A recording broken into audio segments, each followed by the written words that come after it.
Bir dinləyicimiz soruşur ki, mənim anam birinci qrup əlildir, 18 ildir pensiya alır, indi azaldıblar. Bu mümkündür ümumiyyətlə azalması məsələsi? Pensiyanın azalmasıyla bağlı tövsiyə edirəm ki, vətəndaş müraciət eləsin dost xidmətinə, pensiyanın azalma səbəbini öyrənsin. Bəlkə onun barəsində yeni hesablama həyata keçiriblər.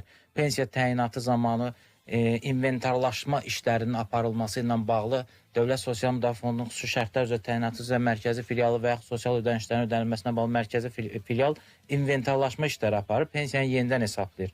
Halbuki İnzibati İcraat Aktı Qanunun 67.12-ci bəndi deyir ki, maddəsi deyir ki, əgər inzibati akt qəbul olunubsa, o 1 il ərzində geri çağırıla bilər. Vətəndaşa neçə ildir? 18 ildir deyir ki, vətəndaş pensiya alır. 18 ildir, və bəli. müddətsiz əlillikdir və o müddətsizdir inzibati akt 18 il əvvəl qəbul olunub. Belə deyək, 17 il gözləyib onu sonradan ləğv olunması qanunvericiliyin tələblərinə ziddir.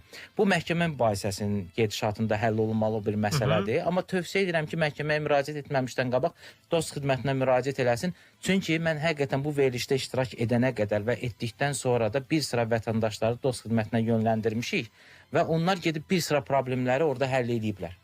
Təbii. Biz bunu görmüşük ikimizdə də. Bəli. Ona görə də bir dost xidmətinə gedib müraciət eləsin ki, pensiyanın azalma səbəbləri nədir?